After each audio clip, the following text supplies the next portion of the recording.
Alison, thank you so much for joining me on the Salon Owners Collective podcast. Pleased to have you here. Thank you, Larissa. I am thrilled to be here with you. Really looking forward to this chat. So let's start with, Alison, where are you in the world? What do you do? And how did you get to be doing that? Well, I'm coming to you live today from Sydney, Australia. So that's where I am based. Currently, I'm an imposter syndrome and confidence expert, speaker and coach. So imposter syndrome and confidence are my specialist areas which flow through my work from both a coaching perspective. I work with organisations and individuals across the world, whether it's coaching, whether facilitating workshops or doing keynote speaking on the topics of imposter syndrome and confidence. I'm 3 years into my entrepreneurial journey, so I am a fellow business owner. And before that, I did have a long corporate career, primarily in the technology sector. And I stepped out of that in 2019 to pursue my dream of running my own business and speaking and working with imposter syndrome and confidence on a full-time basis. So that's a little about what I do. You can also see some of my work in media. I do some different forms of consulting on these topics as well. So this is me day in and day out, surrounded by imposter syndrome and confidence. And what led me to this journey is in my past life as a technology leader, I experienced major bouts of imposter syndrome. And it was a severe bout back in 2013 where I had a very, very bad panic attack in my office here in Sydney that really changed the course of my life and career. As sort of dramatic as that sounds, it's essentially what led me to be where I am today and ultimately here on this podcast with you. So I bring a very personal story as well as professional expertise when it comes to imposter syndrome and confidence. So again, thanks for having me. I really appreciate the opportunity to have this chat with you and your audience today. Well, I'm excited to have this conversation because I know that this is alive and well in the hair and beauty industry, particularly with business owners. Whether it's lack of confidence or imposter syndrome, when you're at the top or the leader of your business, there's a lot of pressure and a lot of eyes focused on you to perform and do well. And who the heck am I to be doing this anyway? I certainly have had my fair share of that in my own life, especially if you think about modern marketing. You have to put yourself in a public arena, and that is super scary for a lot of people. So I felt it very appropriate to talk about this because I think in my coaching experience with salon owners, it holds a lot of people back from what's possible or from what's there for their, what could be a super successful, fun and exciting future. So I thought maybe a good way to kick things off, Alison, was what actually is, let's define what is imposter syndrome and how, it's just simple as that. What is it?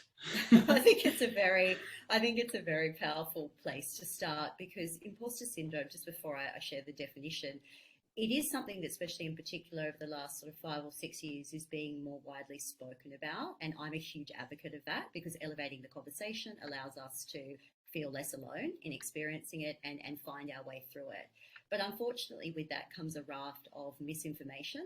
And that's very confusing, whether you're an entrepreneur, such as all of you listening today, or business owners, or whatever field you work in. And so part of my role as an educator in this space is to give you the right information and then allow you to, of course, go away and process that information and make up your own mind of whether you are or are not experiencing it. So I just like to start with that. But what imposter syndrome essentially is when you believe that you're not as intelligent, capable, qualified or competent as other people perceive you to be, and in spite of clear evidence of your accomplishments, business acumen, the work that you're doing, your natural intelligence, your all of your expertise. And because of this, those of us with imposter syndrome are plagued by this belief that we are not good enough or worthy enough, and therefore we feel like we're going to be exposed as some kind of fake, phony, or fraud, or exposed as not being good enough. And that's where the name imposter syndrome comes from. So it very much shows itself by way of fear. So fear of being found out as not good enough, fear of being exposed as I shouldn't be running this business, I shouldn't, be the head of this salon. And when we're experiencing it, we start to attack ourselves and get really, really personal with ourselves. So we attack ourselves at an identity level, which is I am not worthy to do this. I am not good enough to launch the business or run the business. Imposter syndrome is very much led by I-based statements. Me, I am not good enough. You're questioning your identity and your worth as a person. And I share that because it differs greatly from standard self-doubt. So you can experience a bout of self-doubt, but self-doubt is the opposite of confidence. But imposter syndrome, and confidence have a different kind of relationship. So I just want to take a second to explain the difference. If you are doubting your ability to work in a salon, run a salon, launch a business, and you're not sure about the systems and processes, you're not sure if you're going to be a great people hirer, you're not sure if you know how to work the financials and all of these key things, that could be a moment of self-doubt because it's doing something. It's about an action. If you want to know if you're experiencing imposter syndrome, listen to the language that you use. If you're criticizing yourself, I am not worthy to do this, I will never be good enough to do this, I will never be able to do what Larissa does or Alison does, those very personal attacks is when it crosses the line into imposter syndrome. If it's just about a skill set or something you can go off and learn, then it can be in the self-doubt bucket. And I want to be very clear that they are two distinctly different things. And a lot of people blend them together and it's actually incorrect. So I want to share on this podcast how to separate them. Listen for the language, listen for the personal attacks on yourself, who you are at a core. That's a dead giveaway that it's imposter syndrome. And you have to have an underlying feeling or fear that you're about to be found out as not good enough or exposed as not that you shouldn't do the business and those sorts of things. They're the telltale signs of imposter syndrome. And it's important to understand both because you don't want to be self-diagnosing imposter syndrome if you're just sitting in the standard self-doubt bucket, because the way through them are very, very different strategies. And I'll talk you through those today. But a lot of women think that they're experiencing imposter syndrome when they're not, or a lot of women are not aware imposter syndrome exists. So thank you again for the invitation to come on this podcast and share some insight, because if you believe you're experiencing it, identifying it and understanding it's a real thing is the most important step, because it's estimated imposter syndrome impacts around 70% of individuals in their lifetime. And although out of that 70%, that's divided 50-50 between men and women, imposter syndrome is not a woman's problem or isn't about women. However, men and women, if we just talk about those two genders at the moment or gender identifications, experience imposter syndrome differently. And that is because boys and girls can be raised differently and the messaging that we've had throughout our lives can be different. And as genders, we're not the same. Right? Men and women are not the same. We can be equal, but fundamentally we have a different makeup. So they're just some things I wanted to share off the bat around identifying, what imposter syndrome is, but allowing you to think about, well, are you really experiencing it, or is it a different form of self-doubt? And we'll cover how to sort of remedy both throughout this. But it starts with identifying, which is a key piece of information. So I know that was a long way to answer your question, but I feel like that identification piece is really the most important piece of somebody or a woman navigating through whatever it is she needs to navigate through, whether it's imposter syndrome or a lack of confidence in a different area. I think you've actually laid that out really nice and simply to check in with yourself. Which is it? Is it that I'm lacking the skill, which is something that can be learned and you can go forth and seek what you need to seek, versus I will never, or I am not, because that's actually sort of in definition saying that I will not be able to, this is not overcomeable, it is what it is, I am who I am. And so that's really, really interesting. I'm particularly interested, yes, probably just for recognizing, sometimes it's easy to recognize things through contrast. And I live in a family where I'm the only woman in my family. I have two boys, one husband, and even the dog is a male. And I wonder if you might, share the differences in how women and men experience imposter syndrome, because I think that conversation will be quite insightful. Yes. Well, one of the core ways that sort of global research is showing at the moment is as a woman progresses in her career. So if you're experiencing imposter syndrome, as you progress higher, so you get to the point where you're ready to launch the business or you have launched the business and you're in it and it's happening, global research shows us that the level of imposter syndrome women feel goes up the more successful they become. Whereas it shows us that with men, the more successful they become, their imposter syndrome can start to come down. Wow. Somewhat. So it goes back to the core of how we recognize success, just how men and women can function in different environments. And so that's why it's really important to get a handle on your own imposter syndrome, because sometimes women believe that, okay, I feel like this now, but if I just launch the business or start running the salon or things start going well, my imposter syndrome is going to disappear.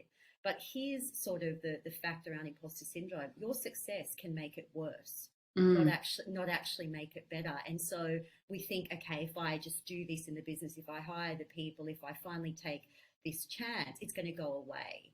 But that doesn't fix it, because we can't outrun or outmaneuver imposter syndrome. I often say it's not Survivor, the game where we're trying to outwit it. It will follow us. And in fact, it can get worse as we become business owners and we become successful. So global research, back to your question, says that, women, the more successful, the more prevalent it can become, and therefore the more that you are suffering. Men can go the other way. Now that's talking broadly from some research that out there. Not every person is the same, and not every scenario, is the same. But the takeaway for you all is that we need to get a handle on it, because it won't go away. In fact, it may cause you to self-sabotage more in your business, and not just yourself as a business owner, but how you treat your staff or how you treat those around you. Because if you are suffering with imposter syndrome, the impact extends beyond just your business success or your financials or how you manage your clients. It can impact how you engage and retain good staff as well. And as we know, that's fundamental to the success of a salon, a business. We can't do it all on our own. So it starts to leak out into other areas of our lives as well. Is that directly related, that like self-sabotage is a symptom or as a result of imposter syndrome? Like, is it attached to the belief that, well, I'm beyond my capability here, so I'll have to bring my environment down to the level where I believe that I should be living? You nailed it. Essentially, so when it comes to, I couldn't have said it better myself. That was wonderful. And essentially, it's when we self-sabotage is a coping mechanism, believe it or not, or a protection mechanism. So we feel, because we're driven by this fear of being exposed or found out as not good enough or not worthy enough, this is if we're sitting in imposter syndrome, we often self-sabotage ourselves. And it sounds sort of contradictory, but it can make us feel better. It's a coping strategy or a protection strategy, because if we self-sabotage and then we fail, we can say, oh, well, it was because I didn't apply myself, or we make all of these creative excuses, but it just makes us feel better.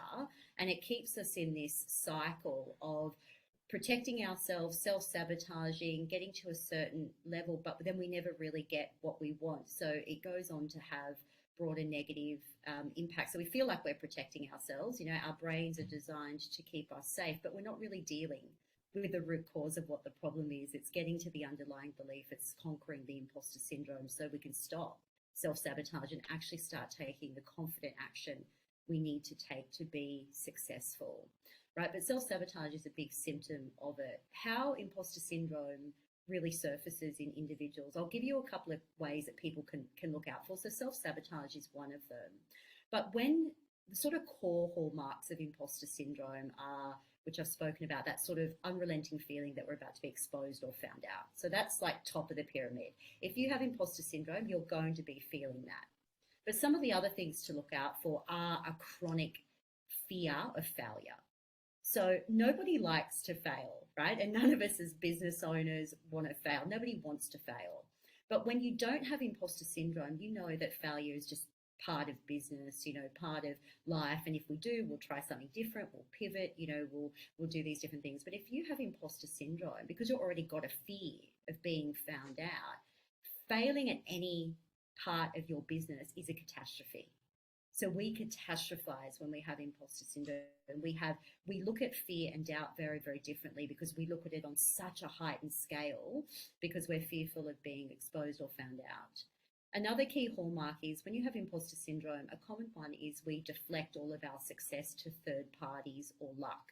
So we say, oh, well, I only launched, the Salon because Larissa gave me the help, or because I got a really good deal on this, or I just got lucky, right time, right place. And we deflect everything away as opposed to us sitting in our success and our competence and our hard work. Because again, imposter syndrome is tied to self-worth. So we never give ourselves the credit that we deserve for every little micro step that we have taken, or every skill that we have developed, or taking the risk of launching the business, or whatever it will be. And then another way is, off the back of that, we're very good at deflecting praise. So you do launch the business and everyone goes, congratulations, the doors are open. You just go, oh, no big deal. Anybody can open a salon, anybody, and we find really creative excuses to push away or play down our success. And I see this a lot across Australia and New Zealand as well, because of the tall poppy syndrome. Now, and this notion of we have been conditioned to be humble, or to not get too ahead of ourselves, or these conditionings that can come in from our environment can play a role. But yes, key hallmarks to look out for are, do you have that feeling of being found out or exposed? Do you have that chronic and excessive fear of failure because you feel like then everyone's going to know you're not worthy to be there? Are you pushing away your success and lacking the inability to really internalize it? You're pushing away praise. And then the final part, which we covered, is then, are you self-sabotaging? Are you getting stuck in procrastination cycles? I'll give you a few key self-sabotaging examples just to close off that point. So perfectionism is a form of self-sabotage. We get so fixated on doing everything perfect in our business that then we don't do anything, and then things go downhill, or we don't win the clients, or bring in the clients, or do the marketing, or show up how we need to promote our businesses. Perfectionism is highly linked to imposter syndrome, and it is a form of self-sabotage because there's no such thing as perfection, okay, as a takeaway. Chronically overthinking or ruminating is known, that's a form of self-sabotage. So we just spin and think on the same thing over and over, and it becomes negative, and then we procrastinate, which is another form of self-sabotage, which is a coping strategy, because we think, oh, if I don't finish the project, then I won't fail.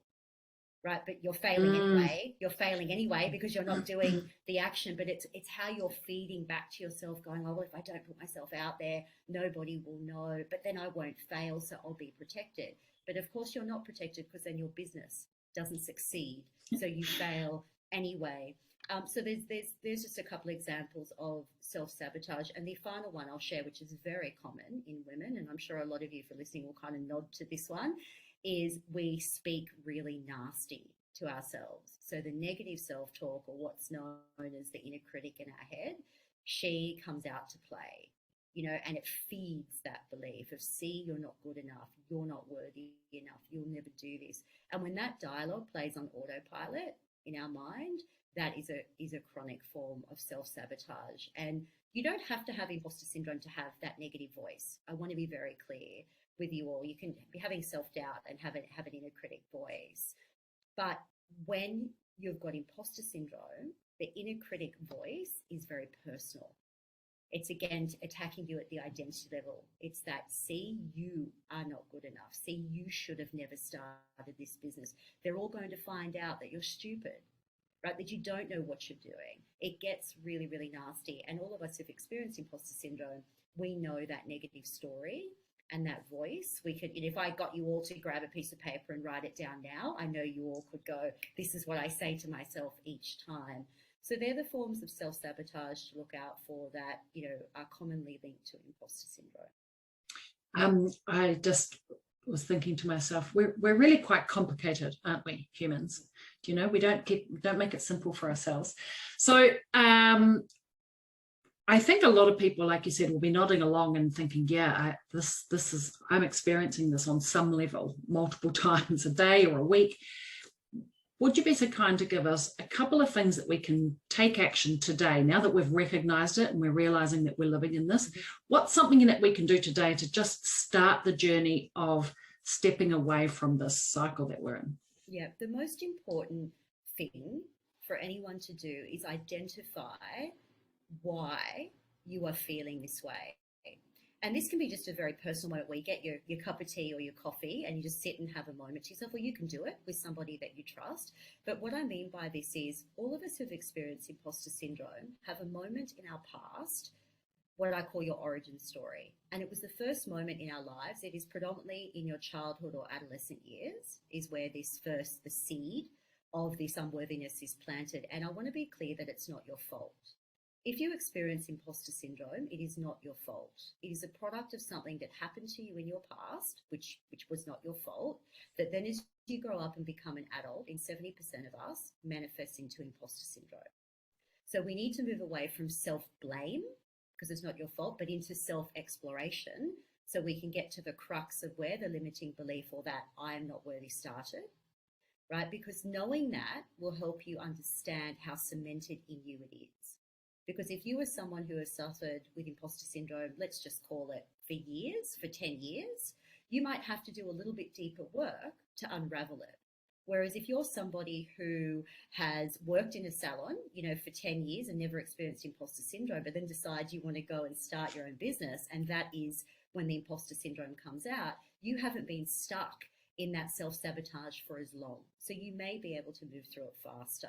So back to your question, grab your cuppa, sit with a moment and go, okay, when did this happen to me in my past? Who was there? Who said something? Was it to do with my family, a parent, a caregiver, a teacher at school?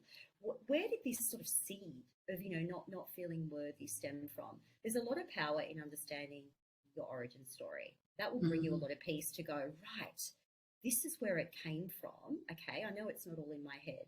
The second tip you need to all do is identify what your trigger is. And the difference between the origin story and the trigger is the origin story is sort of where that seed of unworthiness was planted in the past to understand the timeline of your imposter syndrome. But your trigger is, what is it in your day-to-day that is bringing out the imposter feelings? So is it the fact you've started a business and that was the main trigger?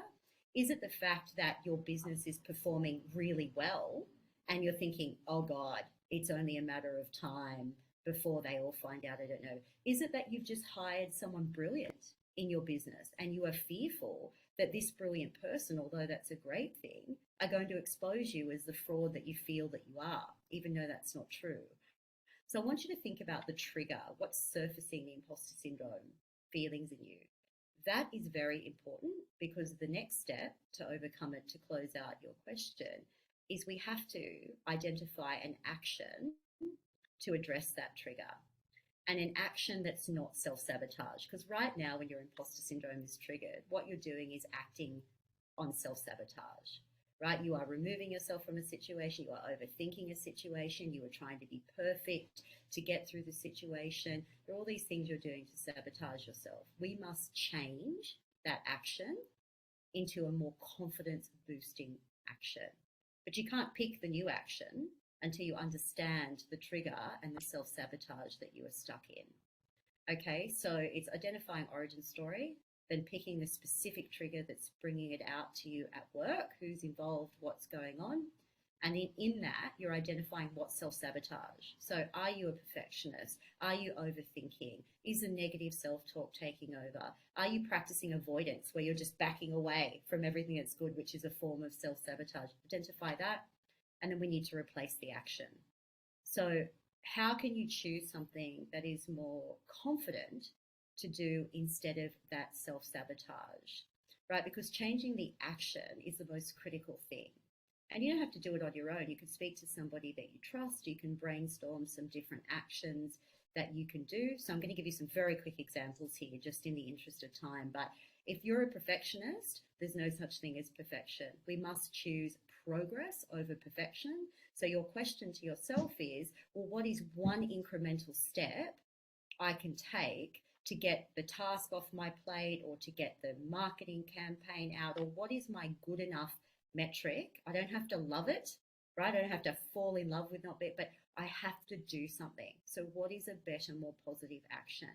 You need to really challenge yourself with choosing the next action. If you're speaking to yourself really harshly, you need to choose a better dialogue and practice. Some people call this affirmations. Sometimes it could just be, saying it to yourself quietly at home in different ways, but we must change the action. In order to change the action from self-sabotage to confident action, we have to identify what the self-sabotage is. And so that was the middle step that I gave you. And then we've got to replace the action. And there is some great information on my website where I talk through this in more detail. But they are the 3 steps: origin story, so you can understand your past and the depth of your imposter syndrome; current trigger and self-sabotage, super important, so we can do what I call intercept.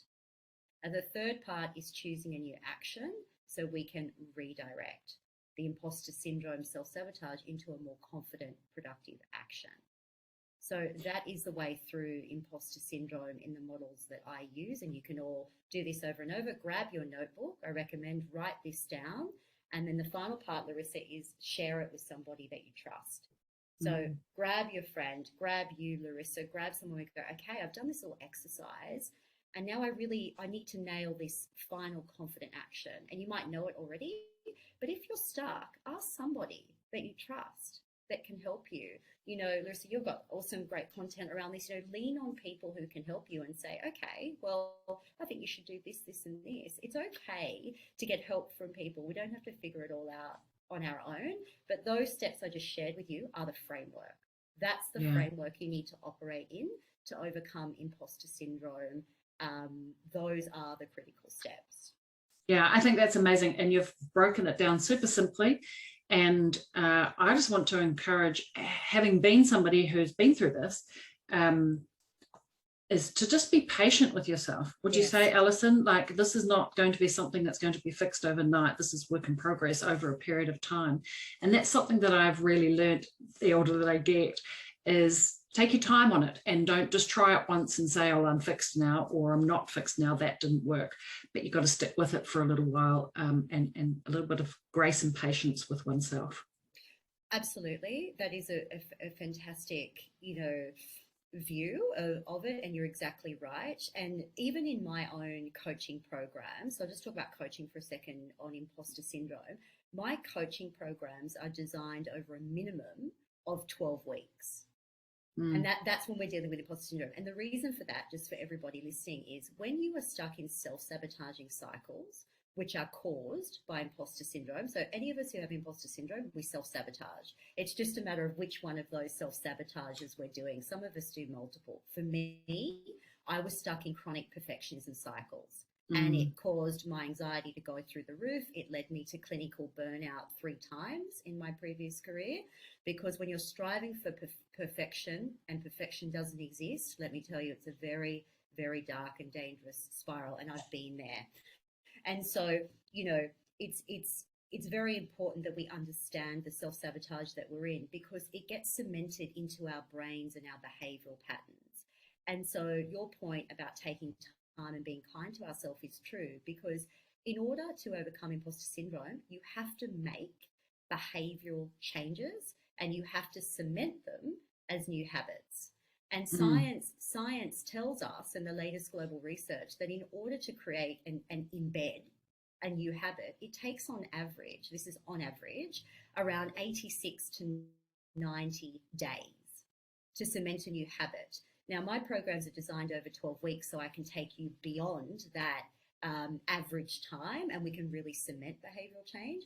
So you're exactly right, Larissa, that it's not an overnight fix, but it's not a life sentence either. But I want everyone to understand that these are big behavioral changes, because if you're self-sabotaging, if we're being really negative to ourselves, if we're stuck in negative cycles, we've been stuck in them for a while. right? Let's all be honest with us. Some of us might have been stuck in them for years. Some might have just been stuck in them for 6 months. But remember, we can't just click our fingers and come out of those cycles. Be kind to yourself, give yourself time. And what I say to my clients and in my talks is enjoy the journey. Enjoy the journey of, okay, now I realize I'm in this.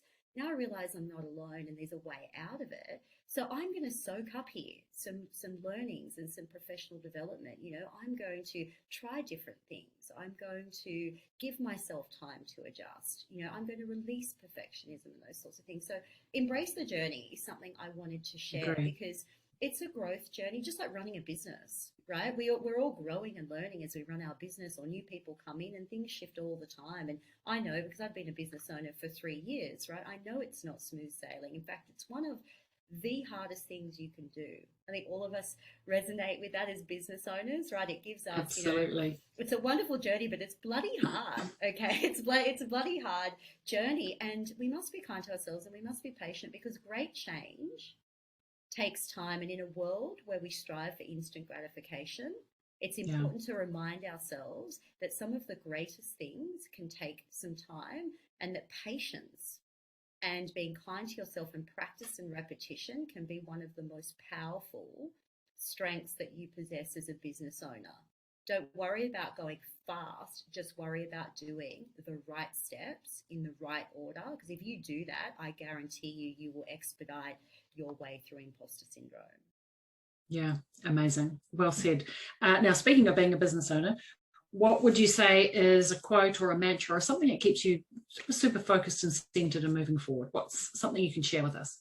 Yeah, look, I have a few that sort of rotate through my mind, but the one that always comes back to the top of my mind is whether you think you can or you think you can't, you're right.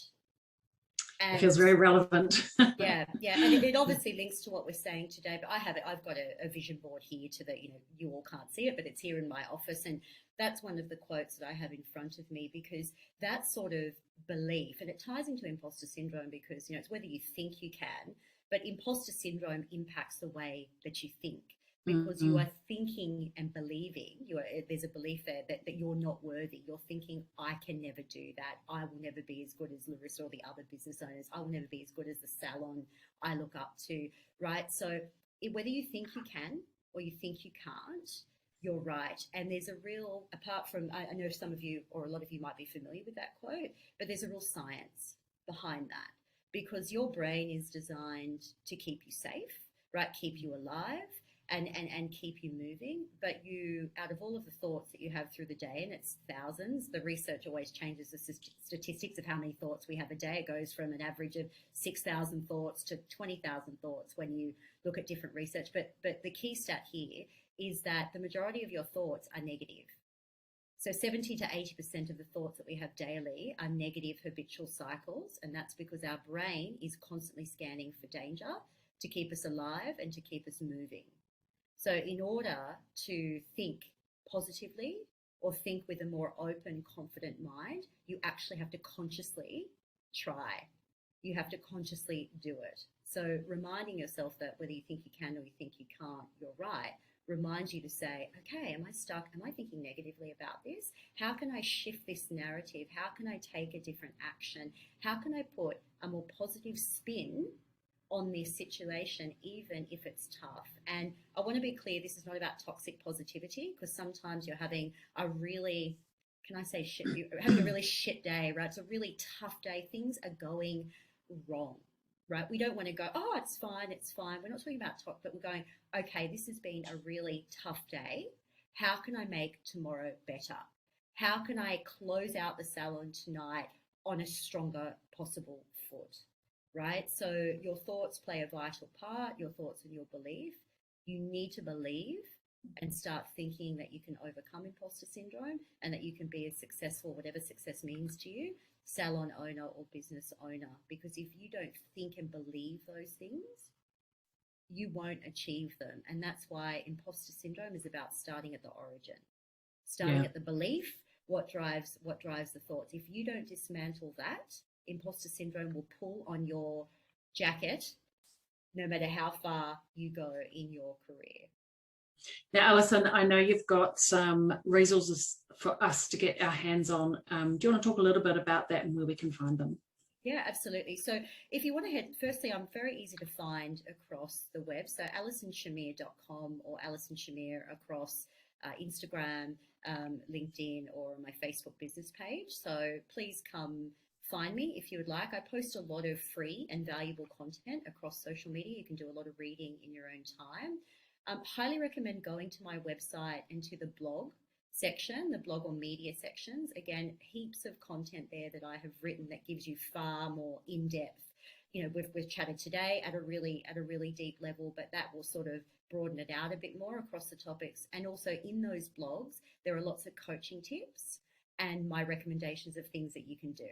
So it's essentially some great coaching resources all there for you, you know, free on the website. And if you have questions, comments, or feedback for me, please come say hi on social media, or please slide into my DMs and let me know you listen to this podcast or you've got a particular question, because I love hearing from, you know, audiences that listen to me, and I will always, as soon as I can, answer your questions or point you in the right direction. And if that's not me or what I provide, I certainly might be able to push you in other directions of people who can help you, or networks, you know, that might be beneficial as well.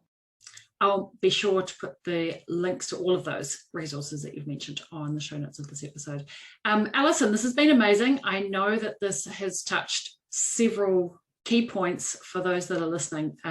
So I really appreciate the time and the depth of what you shared with us today. It's great. No, thank you, Larissa. And I just wanted to say a personal thank you for creating this space as well, and for the teaching and the knowledge that you share across your platforms. I think fostering this community, because these conversations are so valuable, and I know that they make people feel less alone, of course, and more empowered. And so thank you for creating the space to talk about imposter syndrome, because the final thing I wanted to share is so many of us suffer in silence, and we think that, you know, it's only us, you know, we're the only ones who feel this way. So thank you for creating the space to speak about it, because, you know, I want women to know that if they're feeling this way, they're not alone, and that there's, you know, help and resources out there so they can go on to achieve, you know, whatever success they want in their salon and business ventures. Amazing. I appreciate that.